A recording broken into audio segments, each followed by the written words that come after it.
At its best, the monster/creature flick is so much more than a creature hiding in the woods. At its best, the creature becomes the personification of anxieties and fears of the time and place in which it was made. From Godzilla and the nuclear anxieties of a post-World War II Japan, to the Babadook's meditation on loss and grief, things that go bump in the night are so much more than the literal. Director Scott Cooper's criminally underrated 2021 film Antlers continues his proud tradition while creating the best and smartest horror film of 2021. Before I get into it, I just want to give a fair warning that I will be discussing all of this film and that there will be spoilers ahead. So please, don't let me ruin this movie for you. Go watch it, come back, and have a chat with me about this awesome and underseen film. Scott Cooper as a director has a history of creating bare-bones, slow-burn human dramas that explore intimate and personal human experiences. From Crazy Heart's exploration of loneliness and the fear that the best part of your life has passed you by, to Out of the Furnace's study of the effect of PTSD on American soldiers, Cooper's films have always been more on the introspective side. So when I heard that Cooper was going to apply his filmmaking sensibilities to the creature horror flick, I was interested to see what he could do with a genre that many critics view as low art. While the reviews of the film itself were unfortunately mixed, I can't help but disagree with the consensus that the film struggles to find balance between its genre and themes. I'd argue the use of creature feature tropes only serve to further cement the film's themes of generational trauma and the forces that create and perpetuate it. The titular creature of Antlers is the Wendigo of Native American folklore, described in the film by the native former sheriff of the rundown Oregon town as a diabolical wickedness that devours mankind, transformed into an amorphous spirit that could take many forms. The Wendigo, whether myth or reality, serves as a cautionary tale for the native population. This scene of exposition is emblematic of the film as a whole, spelling out the major themes of myths, folklore, and legend, as well as the effects of evil and trauma on the land, institutions, and people over the course of generations. The film opens and wastes no time establishing the powers of stories as an Ojibwe speaker warns that Mother Earth has been pillaged and a malevolent spirit seeks the lost, frail, and depraved. A dreary tone setter for sure. Which leads into our official cold open in which the Wendigo makes its first traumatic strike on our characters' bodies and psyches. Frank Weaver appears to be a loving, blue-collar father to his son Aiden as they playfully joke outside of an abandoned mine. But inside the mine, Frank and his associate, while appearing to cook meth, are menaced by the Wendigo hiding amongst the shadows. Frank is infected with the curse of the Wendigo, while his associate is quite literally torn to shreds. While adhering to the tried and true Hollywood trope of saving the monster reveal until the third act, hiding the Wendigo in the shadows serves as the parallel of the hidden trauma individuals may face that hide just beneath the surface of the affected individual. After establishing the mystery of the creature, the film introduces the leads. First is Julia, played by Kerry Russell, a middle school teacher who has recently returned to her hometown after experiencing abuse from her father throughout her childhood. She is a somber and reserved woman who is clearly still haunted by the painful events of her past. And second is Lucas, played by Jeremy T. Thomas. He is the son and brother of Frank and Aiden, who has become the de facto head of household after his family has fallen ill with a mysterious and otherworldly illness. With Lucas, we have one of the film's more prominent allusions to real-life, neglectful and/or abusive parent victims. Lucas is a child that has taken on responsibilities that should be far beyond him to keep himself and his sibling and his father alive. By expanding the situation to something so disturbing as killing and collecting small animals to use as meat to feed his rapidly feral father, Cooper showcases the tragedy that real-life abuse victims experience in their lives. Julia's character serves the purpose of showcasing the effect childhood trauma has on individuals in the long term. Returning to her childhood home for the first time in 20 years after her abusive father's death, the home in which the abuse occurred still triggers her long-dormant anxieties. While Julia's anxieties are clearly apparent, her brother Paul, played by Jesse Plemons, appears to suffer in silence.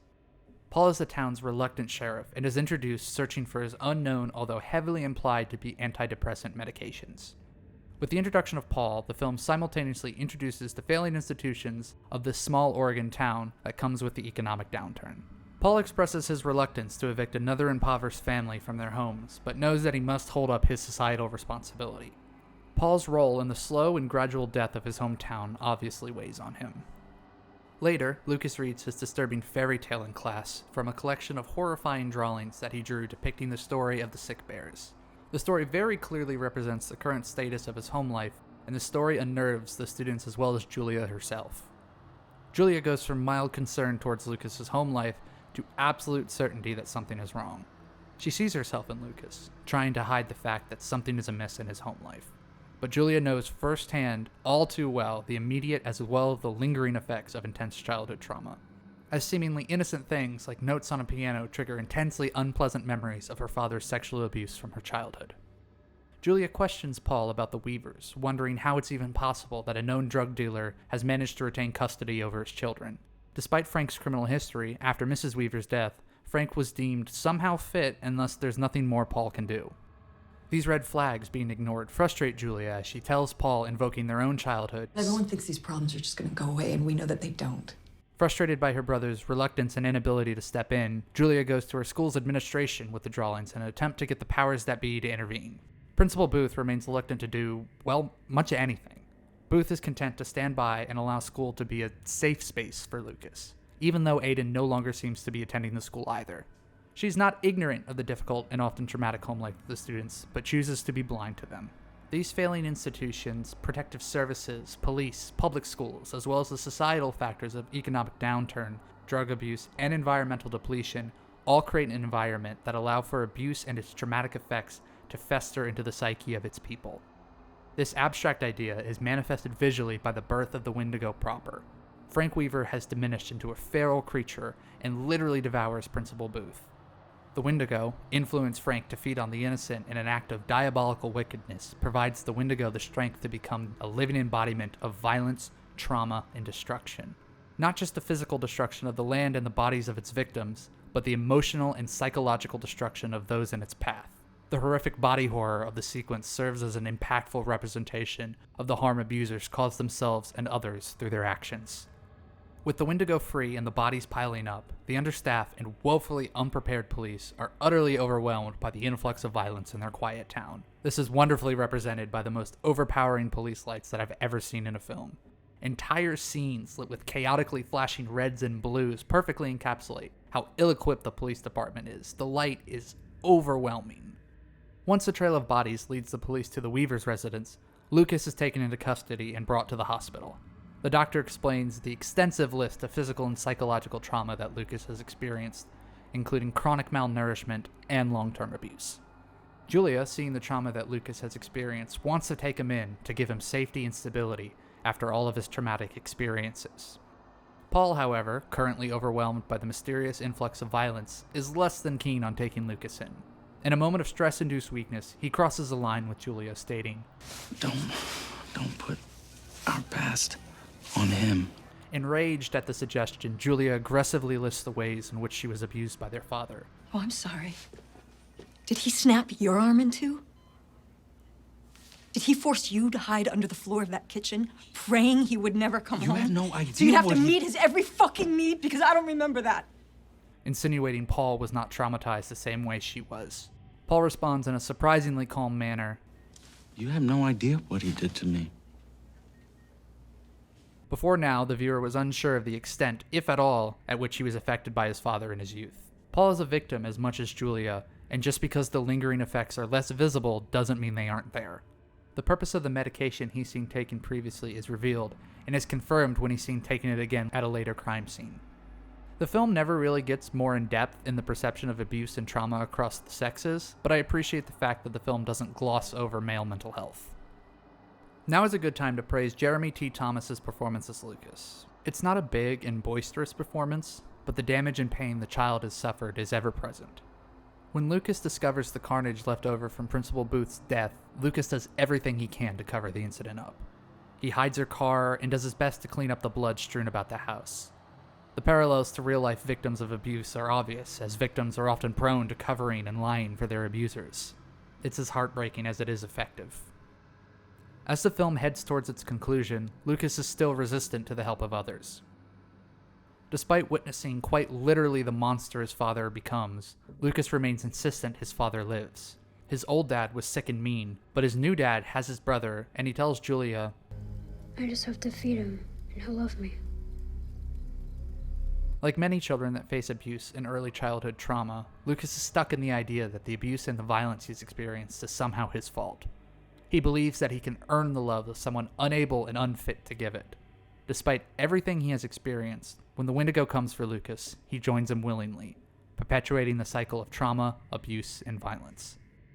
Paul's incapacitation at the Antlers of the Wendigo serves as a literal representation of his inability to confront the trauma he has experienced throughout his life. He's only wanted to medicate, bury, distract, and forget. And while those tactics may suffice in the short term, the weight of all of it will eventually become too immense. With Paul out of commission, Julia takes it upon herself to follow Lucas to the abandoned mine to rescue him from the literal monster and the cycle that has had a hold of him his whole life. Before I talk further about the metaphorical undertones of the confrontation with the Wendigo, I want to praise the creature itself. The reveal when we finally get the chance to see the creature in its full and terrible glory is one of the most horrifying and stunning creatures I've ever seen. The face skin of Frank Weaver over the eyeless face of the Wendigo is going to live rent-free in my head probably forever. And while the creature is a largely CGI creation, the decision to make the close-up, more intimate details of the Wendigo a practical creation gives the creature such an immediate tangibility that makes its presence all the more horrifying and awesome. It's hands down the best creature design in a film since The Ritual. You could be forgiven if you thought the final confrontation with the Wendigo is underwhelming. As a viewer, by the time you're finished being in all of the creature, Julia is already ripping its heart out. While it's explained that the Wendigo is at its weakest after feeding, But feasting only makes them hungrier and weaker. you can't help but feel a little underwhelmed despite its in-world logic. Personally, I'd argue a high-octane final fight would be tonally incongruent with the slow burn, methodical story Antlers has been for its duration. The reveal of the creature is enough for our climax. Julia's battle against the Wendigo is as much an emotional battle as it is physical. Julia and Lucas's history of trauma has manifested itself in this unholy creature that threatens to destroy them. Julia is battling as much for Lucas's soul as her own. Julia and Lucas working together to defeat the Wendigo is a testament to the progress someone can make when they have the proper support systems in place to address their issues. It leads to personal victories and getting the opportunity to heal. Unfortunately, the victory is not without its cost, as once the Wendigo is defeated, the tainted spirit infects Aiden. Here we have our culmination of the cycle of generational trauma. While this story has focused largely on the effects on Lucas, Aiden has suffered even more greatly. Generational trauma travels through and destroys the most susceptible. Aiden is doomed to become exactly like his father. Julia may be the one who kills him, but his fate was sealed by the actions of his father and the world around him. The very definition of tragedy. The epilogue of the film finds Julia, Paul, and Lucas walking along a beach on a day with the sun trying to break through the clouds. Lucas, seemingly at ease for the first time in the film, plays with rocks and sticks, finally getting the chance to be a carefree kid, possibly for the first time in his life. Paul, still recovering from his injuries sustained from the Wendigo, comments to Julia about Lucas's potential future. It's like living with a tiger cub. You know what he's going to grow into.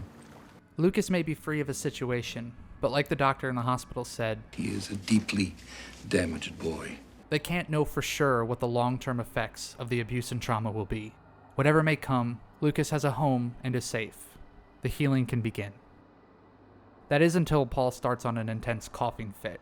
He looks down to see his newly bloodied hand, a sure sign that the Wendigo spirit has infected Paul. Despite it all, the cyclical nature of generational trauma persists, and with that grim reality, credits. Looking at the box office haul and its general lukewarm reviews, it's apparent Antlers went underappreciated upon its release, which I can understand. Between COVID still being a factor in October of 2021, and with Scott Cooper being far from a box office draw, it's really no surprise a slow burn, unpleasantly violent creature flick didn't set the world on fire. But let me say this, creature flicks can be high art. I've done my best to avoid the term elevated horror, as it implies that horror is a lesser genre by default, but I can't help but feel like the term applies here, as Antlers told an as well-realized story as any film in 2021, despite having the audacity to make people uncomfortable or spook a person or two. Scott Cooper is one of the most underrated directors working today, and I can't help but think the world really missed the boat on his best film yet. Anyway, thank you so much for watching this video. I hope others out there love this film as much as I do, and if you haven't seen it, go now and watch it. And I hope to see y'all again real soon.